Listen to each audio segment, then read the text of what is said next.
شروع اللہ کے پاک اور بابرکت نام سے جو بڑا مہربان نہایت رحم کرنے والا ہے۔ اگر عید کا گوشت جلدی پکانا ہو تو گوشت میں 12 خربوزے کے چھلکے ڈال دو، گوشت جلدی گل جائے گا۔ دال پکا کر کھانے سے رنگ صاف ہوتا ہے۔ دہی کھا کر سونے سے نیند سکون کی آتی ہے۔ کلونجی کھا کر سونے سے بال کالے رہتے ہیں۔ روٹی کھا کر چند قدم چلنے سے دل کو طاقت ملتی ہے۔ بکری کے گرم دودھ میں اجوائن ڈال کر پینے سے بخار اتر جاتا ہے۔ میٹھا زیادہ کھانے سے رنگ کالا پڑ جاتا ہے۔ املی کے پتے چبانے سے بدہضمی دور ہو جاتی ہے۔ تربوز کے بیج چبا کر کھانے سے ماہواری کے درد میں آرام ملتا ہے۔ مالٹے کا جوس پینے سے چہرے پر تازگی آتی ہے۔ ہلدی دودھ میں ڈال کر پینے سے جوانی دیر تک قائم رہتی ہے۔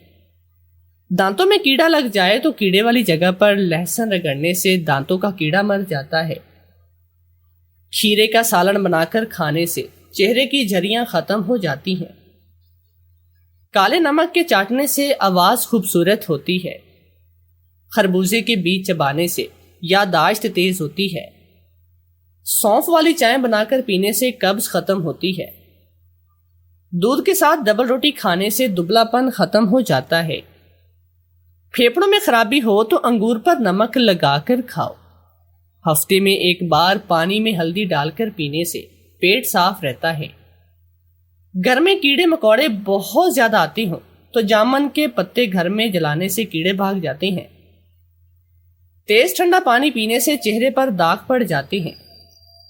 زیتون کا تیل گرم کر کے ناخنوں پر لگانے سے ناخنوں کو طاقت ملتی ہے۔ ناف میں تیل ڈالنے سے جلد ملائم رہتی ہے۔ پاؤں کے انگوٹھوں پر تیل لگانے سے نظر تیز ہوتی ہے۔ جن کو غصہ زیادہ آتا ہو پکے ہوئے کیلے کھایا کریں، اس سے غصہ کم ہو جاتا ہے۔ نہار منہ لہسن کا جواں چبانے سے خون صاف رہتا ہے۔ جن کا وزن زیادہ ہو وہ دائیں جانب منہ کر کے سویا کرو، وزن کم ہو جائے گا۔ فروٹ چاٹ بناتے وقت پھلوں کے چھلکے ضائع نہ کیا کریں، بلکہ یہ کھایا کریں، اس سے بے چینی ختم ہو جاتی ہے۔ چنبیلی کا پھول سونگھ کر سونے سے خواب اچھے آتے ہیں۔ گھر میں مٹی کے تیل کا چھڑکاؤ کرنے سے چنٹیاں نہیں آتی۔ سرخ شلجم کھانے سے خون کی کمی پوری ہو جاتی ہے۔ گرم دودھ کے ساتھ کھجور کھانے سے دماغ تیز ہوتا ہے۔ پالک کا سالن کھا کر سونے سے نیند دیر سے آتی ہے۔ انگور کھا کر پانی پینے سے ہیضہ ہو جاتا ہے۔ کھانے کے دوران زیادہ پانی پینے سے ناخن کمزور ہو جاتے ہیں۔ سورج غروب ہونے کے بعد گھر میں اگر بتی جلانے سے گھر سے نحوست دور ہو جاتی ہے۔ سوکھی دھنیا کو پیس کر سونگھنے سے کھانسی رک جاتی ہے۔ ٹماٹر کے ساتھ دودھ نہ پئیں، اس سے خرابی ہو سکتی ہے۔ گرم روٹی دہی کے ساتھ کھانے سے دماغ کمزور ہوتا ہے۔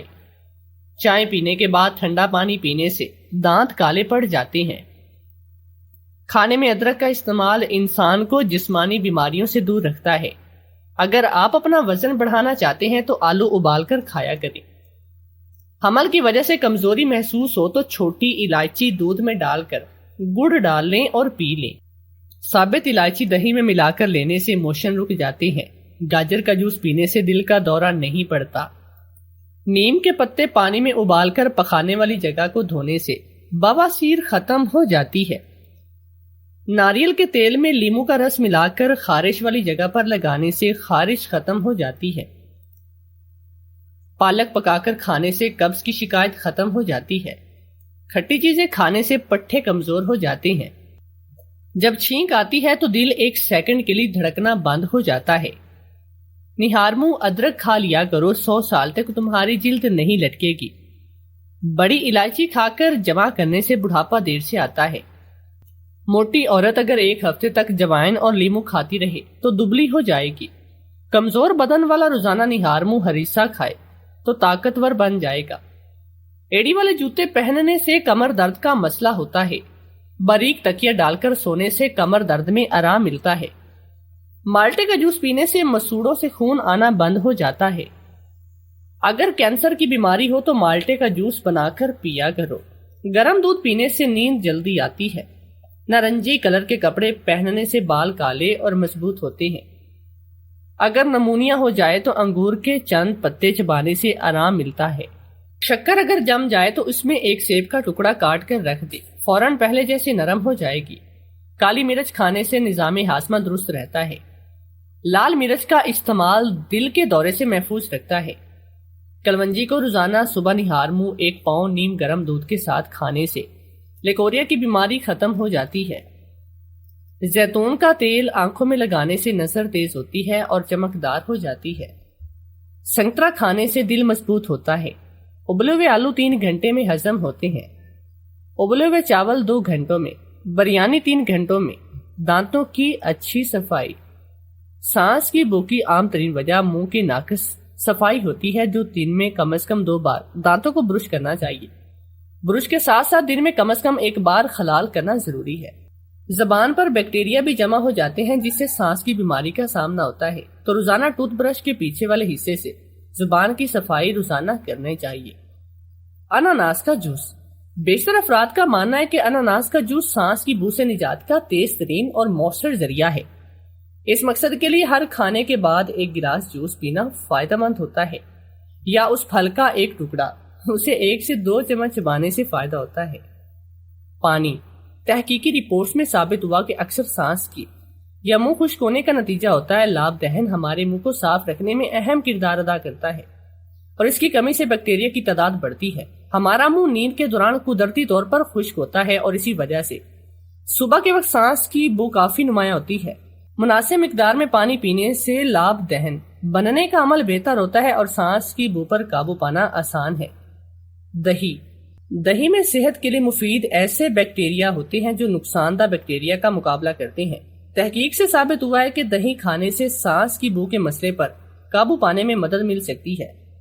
اس مقصد کے لیے دن میں 1 بار کچھ مقدار میں بغیر چینی کا دہی کا استعمال۔ دودھ کو بھی سانس کی بو سے نجات کا اچھا ذریعہ مانا جاتا ہے۔ خاص طور پر لہسن اور پیاز وغیرہ کھانے کے بعد دودھ کے 1 گلاس کو پینے سے سانس کی بو سے بچنے میں مدد مل سکتی ہے۔ سونف کھانے سے بھی سانس کو مہکانے میں مدد ملتی ہے۔ سونف میں ایسے تیل ہوتے ہیں جو سانس کو مہکانے کا کام کرتے ہیں۔ مالٹوں میں وٹامن سی موجود ہوتا ہے جو لاب دہن بننے کا عمل تیز کرتا ہے، جس سے سانس کی بو کا باعث بننے والے بیکٹیریا کا خاتمہ ہوتا ہے، یعنی یہ پھل دانتوں کی صفائی کے لیے مددگار ثابت ہوتے ہیں۔ سبز چائے۔ یہ گرم مشروب بھی سانس کی بو سے نجات کا ایک مؤثر ذریعہ ہے۔ سبز چائے میں موجود خصوصیات سے سانس کی بو کو عارضی طور پر دور کرنے میں مدد ملتی ہے۔ سیب۔ ایک سیب میں دریافت کیا گیا کہ سیب کھانے سے لہسن یا پیاز کھانے کے بعد سانس میں پیدا ہونے والی بو روک تھام میں مدد ملتی ہے۔ سیب میں موجود مخصوص قدرتی مرکبات اس حوالے سے مددگار ثابت ہوتے ہیں۔ Baking soda. بیکنگ سوڈا منہ میں موجود بیکٹیریا کا خاتمہ کرتا ہے۔ اس کو استعمال کرنے کے لیے 2 چائے کے چمچ بیکنگ سوڈا کو 1 گرم کپ پانی میں ملائیں اور اس محلول سے کلیاں کریں۔ لونگ۔ 1 یا 2 لونگ چبانے سے بھی سانس کی بو پر قابو پانے میں مدد ملتی ہے۔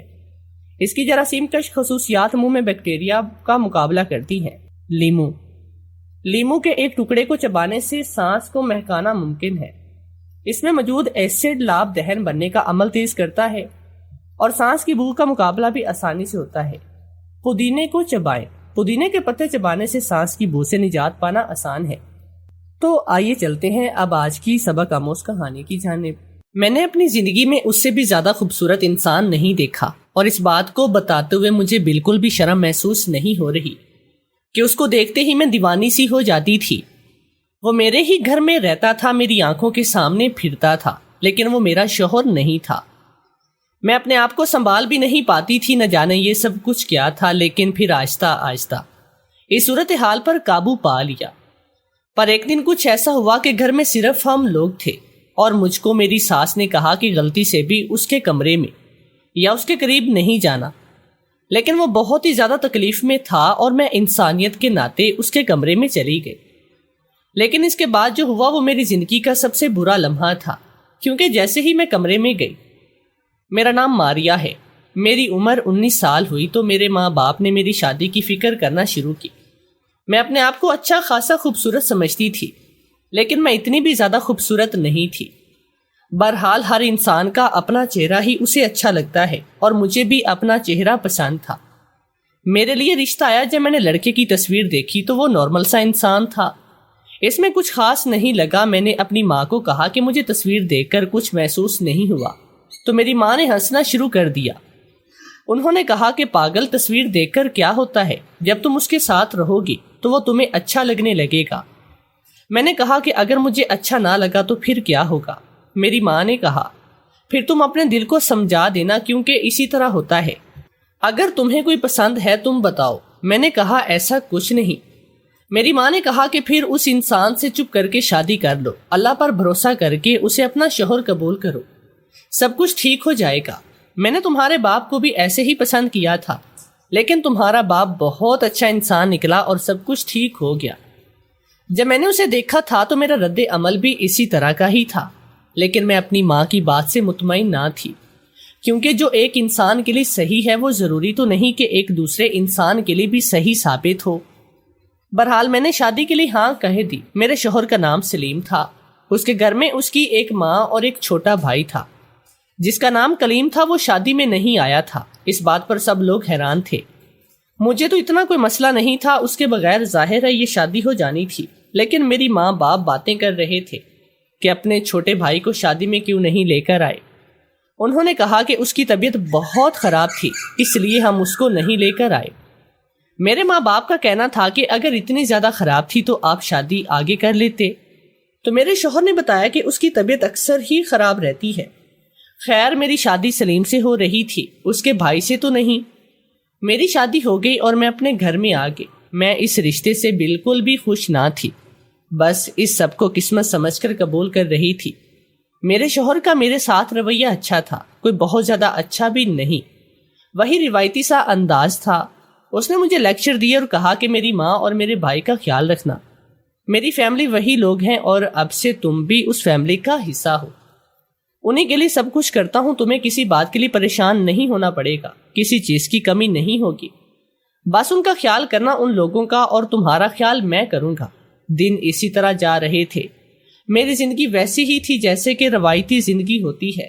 میری زندگی میں کچھ بھی ایسا نہیں تھا جیسا میں ہمیشہ سوچتی تھی، جیسا کہ فلموں اور ڈراموں میں دیکھتی تھی۔ لیکن جب صبح اپنے دیور کو دیکھا جو کہ میرے شوہر کا چھوٹا بھائی تھا تو میں حیران رہ گئی، اور دل میں ایک ہی خیال آیا، میرے لیے اس کا رشتہ کیوں نہیں آ سکتا تھا؟ وہ انسان اتنا زیادہ خوبصورت تھا۔ میری ماں کہتی تھی کہ مرد بڑی مشکل سے خوبصورت ہوتے ہیں، خوبصورت تو صرف عورتیں ہوتی ہیں، اور مرد کی خوبصورتی نہیں، اس کی نوکری اور اس کی کمائی دیکھی جاتی ہے۔ اور میری ماں نے تو مجھے ساری زندگی یہی بتایا کہ خوبصورت مرد ہوتے نہیں، جو خوبصورت ہوتے ہیں وہ صرف فلموں میں نظر آتے ہیں۔ لیکن آج یہ ہیرو جیسا انسان میرے سامنے کھڑا تھا جو بہت ہی زیادہ خوبصورت تھا، یہاں تک کہ اس کی آنکھیں بھی نیلے رنگ کی تھی۔ میں تو حیران رہ گئی، میں اس قدر حیران تھی کہ اس نے مجھے کہہ دیا کہ بھابھی کیا ہوا؟ میں فوراً سے ہوش میں آئی اور میں نے کہا آپ کی طبیعت اب کیسی ہے؟ اس نے کہا کہ میری طبیعت تو ٹھیک تھی، آپ کو کس نے کہا کہ میں بیمار ہوں؟ میں نے اس کی طرف حیران ہو کر دیکھا اور اتنے میں میری ساس وہاں پر آ گئی۔ میں نے اپنی ساس کی طرف دیکھا، وہ ہماری باتیں سن چکی تھی۔ انہوں نے کہا کہ یہ اسی طرح کہتا ہے کہ میں بیمار نہیں ہوں، اس کی طبیعت بہت زیادہ خراب تھی، ورنہ اپنے سگے بھائی کی شادی میں کیوں نہیں آتا؟ جاؤ بیٹا، تم اپنے کمرے میں جاؤ اور تیار ہو جاؤ، آج تمہیں دیکھنے کے لیے کچھ مہمان آنے والے ہیں۔ میری ساس نے مجھے وہاں سے بھیج دیا، ایسا لگا جیسے وہ جھوٹ بول رہی تھی اور بات سنبھال رہی تھی، لیکن مجھے اس سے کیا، میرے دماغ میں میرے دیور کا ہی چہرہ گھوم رہا تھا۔ میں یہ سوچ رہی تھی کہ یہ دونوں بھائی ایک دوسرے سے بالکل نہیں ملتے۔ میرا شوہر تو واجبی شکل کا انسان تھا اور یہاں پر میرے دیور پر تو حسن کی برسات ہوئی تھی۔ خیر جو میری قسمت تھا، مجھے میرے شوہر کے ساتھ ہی گزارا کرنا تھا، لیکن پھر بھی دل میں بات آنا جانا نارمل تھا، کیونکہ میرے شوہر کے ساتھ کوئی محبت کی شادی تو نہ تھی۔ میں اس گھر میں رہنے لگی اور اس گھر کو، اپنے رشتے کو قبول کرنے کی کوشش کرنے لگی۔ اس سے زیادہ میں کچھ نہیں کر سکتی تھی، میں کوشش ہی کر سکتی تھی۔ دن اسی طرح گزرنے لگے جب ایک دن میں نے دیکھا کہ میری ساس میرے دیور کے لیے ایک خاص قسم کا شربت بنا رہی تھی، جس کے اندر انہوں نے کھجور اور فالسے بھی ڈالے تھے۔ میں حیران ہوئی، میں نے کہا یہ شربت تو میں نے پہلی دفعہ دیکھا ہے، کیا یہ پینے میں مزیدار ہوتا ہے؟ میری ساس نے میری طرف دیکھا اور کہا نہیں، بالکل بھی اچھا نہیں ہوتا۔ وہ دراصل کلیم کو اپنی صحت کا بہت زیادہ خیال رہتا ہے نا، اس لیے اس کے لیے بنا رہی ہوں۔ اب اس کی شادی کرنی ہے، اس کے لیے کوئی اچھی سی لڑکی تلاش کرنی ہے۔ ویسے تمہاری چھوٹی بہن بھی مجھے بہت زیادہ پسند آئی ہے۔ میں دل میں سوچنے لگی یہ تو میں بالکل نہ ہونے دوں گی، کیونکہ میری بہن کے ساتھ میری بالکل بھی نہ بنتی تھی، ہم دونوں بہت جھگڑا کرتی۔ میں نہیں چاہتی تھی کہ اس کی شادی اسی گھر میں ہو، میرے دیور کے ساتھ ہو جائے۔ وہ بے شک میری بہن تھی، اللہ اس کے نصیب اچھے کرتا، وہ کسی اچھے انسان کے ساتھ رشتے میں بن جاتی اور اس کی زندگی اچھی گزرتی، لیکن اتنی اچھی بھی نہیں کہ میں اس پر ساری زندگی رشک کرتی رہتی اور مجھے اپنی زندگی بری لگنے لگتی۔ میں اپنی بہن کے ساتھ ایک ہی گھر میں بالکل بھی نہیں رہنا چاہتی تھی، میرا تو اس کے ساتھ اپنے گھر میں بھی گزارا نہ تھا، تو پھر سسرال میں کیسے ہو سکتا تھا؟ میری ساس نے شربت بناتے بناتے ہی مجھے اس میں کوئی چیز ملانا شروع کر دی اور اسی طرح سے کھڑی ہونے لگی جیسے میں دیکھ بھی نہ پاؤں کہ شربت میں کیا ملا رہی ہے۔ میں کوئی چھوٹی بچی تو تھی نہیں، اور اس طرح کی باتیں تو کوئی بھی نوٹ کر لے، اور میں تو ویسے بھی سب کو نوٹ کر رہی تھی کہ سب کا رویہ کس طرح کا ہے اور مجھے کیسے سب کے ساتھ گزارا کرنا ہے، تو میں ان کو شرمندہ نہیں کرنا چاہتی تھی۔ پتہ نہیں وہ اپنے بیٹے کے شربت میں کیا ملا رہی تھی۔ میں ایک طرف چلی گئی کیونکہ میں نہیں چاہتی تھی کہ وہ میرے سامنے عجیب محسوس کرے ابھی مجھے اس گھر میں آئے ہوئے۔ دن ہی کتنے ہوئے تھے لیکن یہ سب کچھ مجھے کافی عجیب لگ رہا تھا۔ میری ساس نے اس میں کیا ڈالا تھا؟ انہوں نے کہا بیٹا اللہ نے مجھے بیٹی نہیں دی، میں تمہیں اپنی بیٹی سمجھتی ہوں، یہ گھر تمہارا ہے، اس گھر میں ہونے والی کسی بھی بات کو اس گھر سے باہر نہیں نکالنا، اب تم اس گھر کا حصہ ہو، اس گھر کی برائیاں اچھائیاں سب کچھ تمہارا کام ہے، تم ہمارے راز بھی رکھو۔ میں نے کہا جی بالکل میں یہ بات سمجھ رہی ہوں۔ میں نے دل میں سوچا کہ آپ کے بیٹے نے بھی مجھے یہی لیکچر دیا ہوا ہے۔ انہوں نے کہا کہ میں تم سے وعدہ کرتی ہوں کہ تمہیں اس گھر میں کوئی بھی تکلیف نہیں ہوگی، بس تم اس گھر کو اپنا گھر سمجھنا اور اس گھر کے راز کسی کو مت بتانا۔ جب انہوں نے دوسری دفعہ کہا کہ اس گھر کے راز کسی کو نہ بتانا تو میں کافی حیران تھی، آخر اس گھر میں کتنے راز تھے؟ اس گھر میں 3 لوگ رہتے تھے، ان کے کیا راز ہو سکتے تھے؟ کسی بھی گھر میں کیا راز ہو سکتے ہیں؟ یہ تو اس طرح کہہ رہی تھی جیسے یہ گھر نہیں کوئی پرانی حویلی ہو جس میں بہت سارے راز ہیں، پر میں نے ان کو تسلی دی کہ ایسا ہی ہوگا جیسا وہ چاہتی ہیں، اور میں کبھی بھی کوئی یہ بات نہیں کروں گی۔ میری بہن کے ساتھ میرا تعلق اچھا نہیں تھا اور میری ماں کے ساتھ بھی، کیونکہ میری ماں میری چھوٹی بہن سے زیادہ پیار کرتی تھی۔ میں اپنے بابا کی لاڈلی تھی، میں ان عورتوں میں سے نہیں جو شادی کے بعد بار بار فون کر کے اپنی ماں کو سب کچھ بتاتی ہیں اور بابا کو کچھ بھی نہیں بتا سکتی تھی۔ ان کے ساتھ ایک پردہ ہوتا ہے جس میں انسان رہ کر ہی بات کرتا ہے، اس لیے میرا پہلے سے ہی کوئی پلان نہیں تھا میں اس گھر کی کوئی بات ادھر سے ادھر کروں گی۔ ویسے بھی گھر میں تھا ہی کیا، لیکن پھر شام کو جب میں نے ایک عجیب منظر دیکھا تو میں سمجھ گئی کہ میری ساس یہ سب کچھ کیوں کہہ رہی تھی، کیونکہ میں نے یہ دیکھا تھا کہ میری ساس میرے چھوٹے دیور کو باندھ رہی تھی اور وہ بھی چپ چاپ بیٹھا تھا۔ میں حیران رہ گئی، آخر یہ کوئی مذاق تو نہیں ہو سکتا؟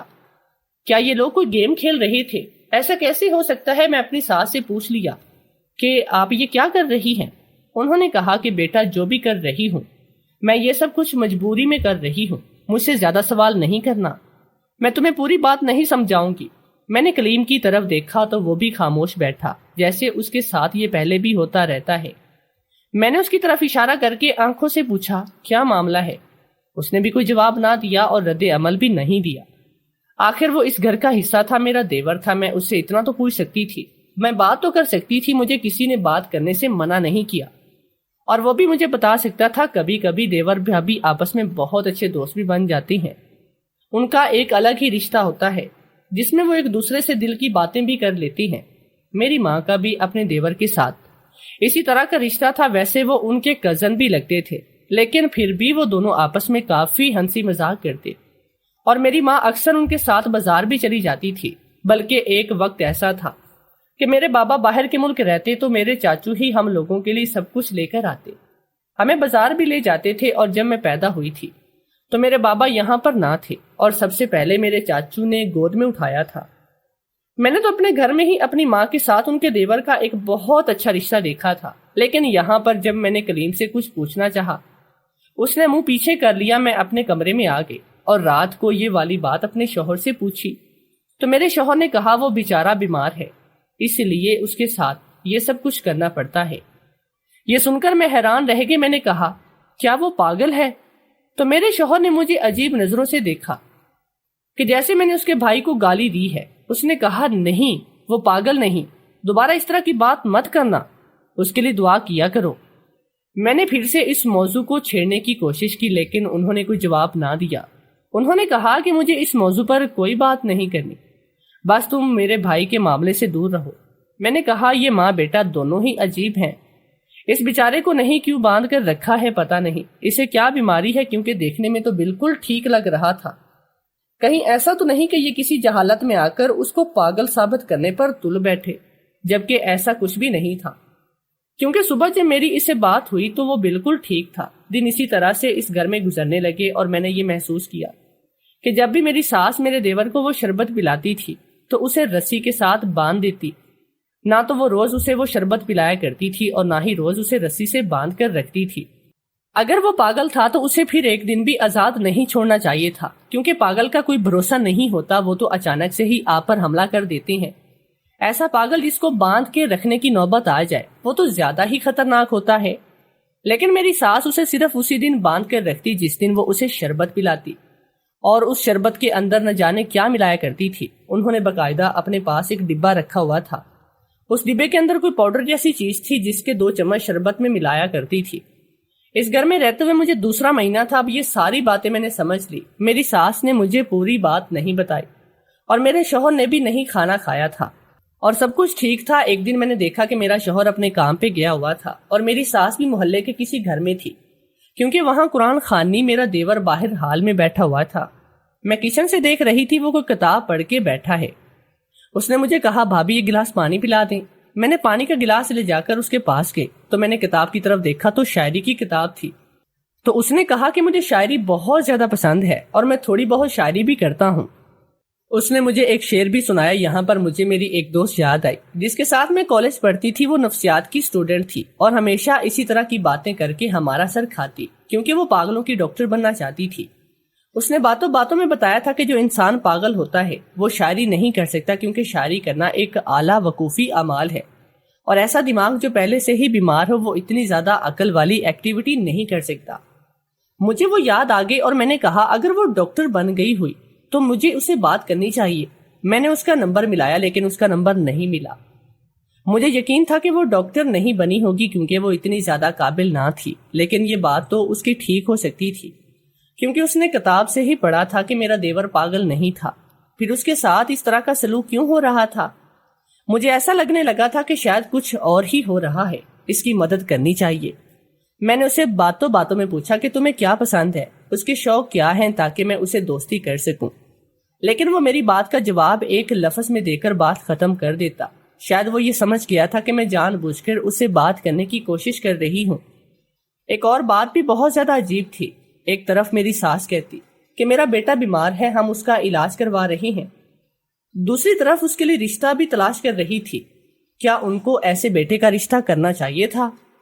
اگر اس کے ساتھ کوئی مسئلہ تھا تو پھر کسی کی زندگی برباد کرنا کہاں کی عقل مندی تھی؟ کہیں ایسا وہ تو نہیں سوچتی تھی کہ شادی ہو جائے گی تو ٹھیک ہو جائے گا؟ کیونکہ یہ بات تو ہمارے معاشرے میں بہت زیادہ پائی جاتی ہے کہ لڑکے کے اندر کوئی بھی برائی ہو، یہاں تک کہ وہ کسی میڈیکل کنڈیشن میں بھی ہو تو لوگ یہی کہتے ہیں اس کی شادی کرو سب کچھ ٹھیک ہو جائے گا۔ میرے شوہر نے مجھے دیکھ لیا کہ میں اپنے دیور سے بات کر رہی تھی۔ اس نے مجھے کہا کچھ نہیں، لیکن وہ اپنے کمرے میں چلا گیا۔ اس نے کہا وہ کوئی فائل گھر بھول گیا تھا، اس لیے اس نے فائل لینے کے لیے آیا ہے۔ اس نے کہا کہ میں نے تمہیں کہا تھا نا کہ اس سے زیادہ بات نہیں کیا کرو، امی تمہیں اکیلا چھوڑ کے چلی گئی، میں آج ہی ان سے بات کرتا ہوں کہ تمہیں اکیلا چھوڑ کے نہیں جایا کرے۔ میں نے کہا کہ آپ کا بھائی بالکل ٹھیک ہے، آپ لوگ اسے پاگل کرنے پر کیوں تلے بیٹھے ہیں؟ میرے شوہر نے مجھے عجیب نظروں سے دیکھا۔ اس نے کہا تم کبھی یہ مت سمجھنا کہ وہ بالکل ٹھیک ہے اور اس کے ساتھ زیادہ بات کرنے کی ضرورت نہیں۔ مجھے میرے شوہر کے چہرے پر عجیب سے تاثرات نظر آئے۔ میں نے اس کا اس طرح کا چہرہ پہلے نہیں دیکھا تھا۔ میں نے کہا آپ کیا سوچ رہی ہیں؟ آپ ایسا تو نہیں سوچ رہے جس پر آپ کو بعد میں پچھتانا پڑے اور شرمندہ ہونا پڑے۔ میرے شوہر نے کہا کہ میں ایسا کچھ نہیں سوچ رہا ہوں، اسے دور رہو۔ اگر وہ ٹھیک بھی ہوتا ہے تب بھی میں تمہیں یہی کہتا کہ تم اس سے دور رہو، کیونکہ مجھے وہ انسان بالکل بھی پسند نہیں۔ تم نے بھی تو کہا تھا کہ تم اپنی بہن اچھی نہیں لگتی۔ میں نے کہا کہ میری بہن ہمیشہ میرے ساتھ ضد لگاتی ہے، پر جیت ہمیشہ میری ہوتی ہے، لیکن آپ کے بھائی کا تو آپ کے ساتھ ایسا کوئی رویہ نہیں۔ آپ کا بھائی تو آپ کی بہت تعریف کرتا ہے۔ میرے شوہر نے کہا کہ مجھے اس معاملے پر کوئی بات نہیں کرنی، میں یہاں پر اپنے کام سے آیا تھا، اچھا ہوا اچانک آ گیا۔ اب جب تک امی نہیں آتی میں یہیں پر بیٹھا ہوں، تم اپنا کام کر لو۔ اس کے ساتھ زیادہ بات کرنے کی ضرورت نہیں۔ مجھے بہت ہی عجیب لگ رہا تھا میرے شوہر کے ساتھ میری جب بھی بحث ہوتی تھی، اس معاملے پر ہوتی تھی، ہماری آپس میں کوئی بھی ایسی بات نہیں تھی جو ہمیں بری لگتی ہو۔ پتہ نہیں کیوں میرے دل میں یہ بات بیٹھ کے کہ یہ لوگ جان بوجھ کر اس کے ساتھ ایسا سلوک کر رہے ہیں، اور وہ بالکل ٹھیک ہے، کیونکہ کبھی تو وہ گھر کی کوئی چیز ٹھیک کر رہا ہوتا، کبھی کتابیں پڑھ رہا ہوتا، اور کبھی فون پہ کوئی ڈاکومنٹس دیکھ رہا ہوتا۔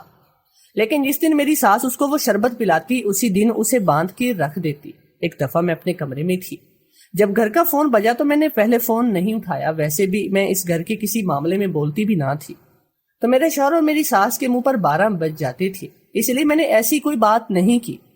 لیکن فون بار بار بج رہا تھا تو میں نے جا کر فون اٹھا لیا۔ جب میں نے فون کان سے لگایا تو کوئی لڑکی بولی، لیکن میری آواز سن کر وہ خاموش ہو گئے۔ میں نے کہا کہ آپ نے کس سے بات کرنی ہے؟ اگر بات نہیں کرنی تو فون کیوں کیا؟ کیونکہ میں بار بار پوچھ رہی تھی، لیکن وہ مجھے جواب نہیں دے رہی تھی۔ تھوڑی دیر کے بعد اس نے فون بند کر دیا۔ آدھے گھنٹے کے بعد پھر سے فون کیا اور دوبارہ میں نے فون اٹھایا۔ مجھے پتا چل گیا کہ اس دفعہ بھی وہی ہے۔ پتہ نہیں یہ کون تھی اور اس نے کس سے بات کرنی تھی۔ شاید میں اس کا مطلوبہ شخص نہیں تھی، اس لیے میری آواز سن کر وہ خاموش ہو جاتی تھی۔ ایک دن موقع دے کر میں نے وہ پاؤڈر جو میری ساس میرے دیور کے شربت میں ملایا کرتی تھی، اس میں تھوڑا سا پاؤڈر لے کر اپنے پاس رکھا، اور جب اپنی امی کی طرف گئی تو لیبارٹری والوں کے پاس چلی گئی اور ان کو کہا کہ اس کو چیک کریں گے، اس کے اندر کیا ہے، اتنا جاننا تو میرا حق تھا، اور میں کون سا اس کے بعد کوئی فساد مچانا چاہتی تھی۔ میں بس یہ جاننا چاہتی تھی کہ میری ساس میرے دیور کو کیا پلا رہی ہے، کیونکہ اس گھر میں اگر کچھ برا ہو رہا تھا تو مجھے اسے روکنا چاہیے تھا۔ مجھے اپنے شوہر سے بہت محبت تھی، میری شادی اسے ہوئی تھی، وہی میرا ہم سفر تھا، لیکن کسی کی مدد کرنا کوئی گناہ تو نہیں تھا۔ جب رپورٹ سامنے آئی تو میں حیران رہ کہ مجھے لیبارٹری والوں نے بتایا اس کے اندر ایک ایسی دوائی ملائی جا رہی ہے جو انسان کی جسمانی اور ذہنی طاقت کو بہت زیادہ بڑھا دیتی ہے، اور وہ بہت زیادہ پرجوش ہو جاتا ہے، اس کے اندر بہت زیادہ طاقت آ جاتی ہے۔ میں حیران تھی کہ میں نے کہا اس کا مطلب میری ساس جان بوجھ کر میرے دیور کو یہ سب کچھ پلا رہی تھی، کیونکہ اگر وہ اس کو یہ سب نہیں پلاتی تو وہ نارمل رہتا، لیکن ایک انسان جو پہلے ہی پاگل ہے اور کبھی بھی اسے دورہ پڑ سکتا ہے، اسے ایسی چیز کیوں کھلائی جائے جو اس کو کوئی نہ کوئی ہنگامہ کرنے پر مجبور کر دے۔ میں نے یہ نہیں پوچھا کہ کیا اس دوائی کو کسی علاج کے ذریعے استعمال کیا جا سکتا ہے، لیکن وہاں سے واپس آ گئے، کیونکہ اتنا جان کر ہی میں حیران تھی۔ اب یہ بات میرے دل میں تو تھی، لیکن میں یہ بات گھر پہ نہیں کر سکتی تھی، کیونکہ میرے شوہر نے تو اس بات پر غصہ ہو جانا تھا کہ تم نے ہماری جاسوسی کی، تمہیں یہ سب کرنے کی کیا ضرورت ہے؟ مجھے واقعی میں یہ سب کچھ کرنے کی ضرورت نہ تھی، یہ تو میرے اندر کا تجسس تھا جو مجھ سے سب کچھ کروا رہا تھا، ورنہ مجھے اس بات سے کیا فرق پڑتا۔ اس گھر میں مجھے سب کچھ مل رہا تھا، 3-4 لوگوں کا گھر تھا، زیادہ کام بھی نہیں کرنے پڑتے تھے، اور میرا شوہر بھی میرا بہت زیادہ خیال رکھتا تھا، میری ہر ضرورت کا خیال رکھتا تھا۔ پھر اس طرح کی حرکت کرنا ایک بے وقوفی تھی، پر یہ تجسس ہوتا ہے جو انسان سے سب کچھ کروا دیتا ہے، کیونکہ انسان کے دل میں جب شک آ جائے یا کوئی بات آ جائے تو وہ اس کو جاننے کے لیے کسی بھی حد تک چلا جاتا ہے۔ میرے دل میں بھی یہی بات تھی۔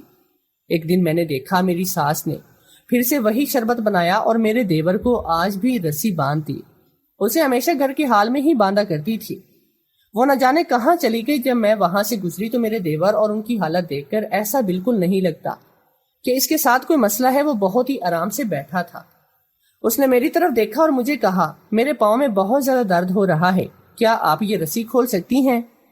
میں نے کہا کہ امی غصہ کریں گی۔ اس نے کہا کہ میرے پاؤں میں بہت درد ہو رہا ہے۔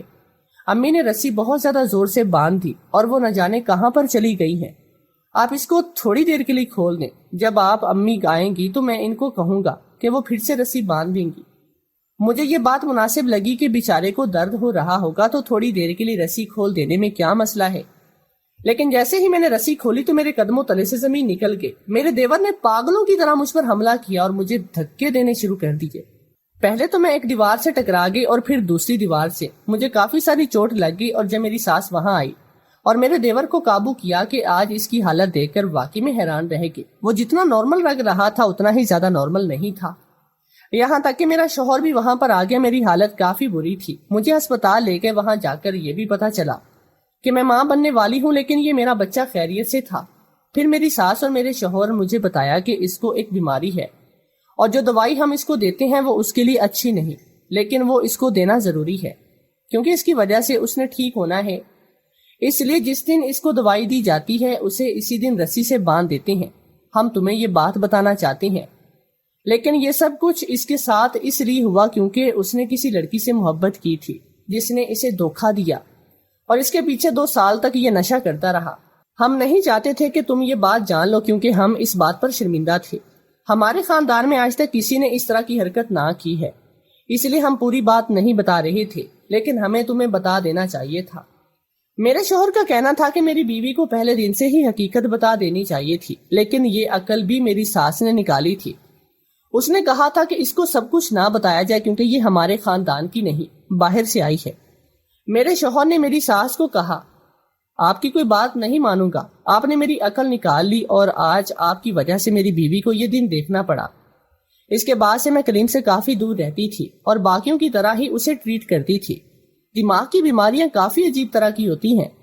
ایک نارمل انسان یہ سمجھتا ہے کہ پاگل بیچارہ ہے، پاگل نہیں ہے، لیکن جب کوئی کسی دماغی بیماری میں مبتلا ہوتا ہے اس پر رحم کرنا کبھی کبھی آپ کی غلطی بھی بن جاتا ہے، اور میرے ساتھ بھی یہی ہوا تھا۔ لیکن اللہ تعالیٰ کا شکر ہے کہ اس کا علاج جاری ہے اور ڈاکٹر کہتے ہیں کہ سب کچھ ٹھیک ہو جائے گا۔ ٹھیک ہی کہتے ہیں کہ جو لوگ خوبصورت ہوتے ہیں ان کی قسمت خوبصورت نہیں ہوتی، وہ مرد ہو یا عورت ہو۔ میرے دیور کے ساتھ بھی یہی معاملہ تھا۔ نہ جانے وہ کون سی لڑکی تھی جس نے اس کا دل توڑا تھا، جس نے اتنے خوبصورت مرد کا دل توڑ دیا۔ پھر وہ کس قسم کی لڑکی ہو سکتی تھی؟ میں اس کے لیے بھی دعا کرتی ہوں اور اب اسے کافی دور رہتی ہوں۔ مجھے اس سے ڈر لگتا ہے، لیکن میرا شوہر کہتا ہے کہ ہم کوئی نہ کوئی انتظام کر لیں گے۔ جب ہماری اولاد اس دنیا میں آئے گی تو ہم کہیں پر اور شفٹ ہو جائیں گے تاکہ ہمارے بچے ہمیشہ ہمیشہ کے لیے محفوظ رہ سکیں۔ اگر آپ کو ہماری کہانیاں اور یہ ٹوٹکے پسند آتے ہیں تو کمنٹس میں اپنی قیمتی رائے کا اظہار ضرور کیا کریں۔ ہماری حوصلہ افزائی کے لیے ہمارے چینل کو سبسکرائب کریں اور ساتھ موجود بیل آئیکن کو دبا کر آل نوٹیفیکیشن پہ کلک کرنا مت بھولیں۔ شکریہ۔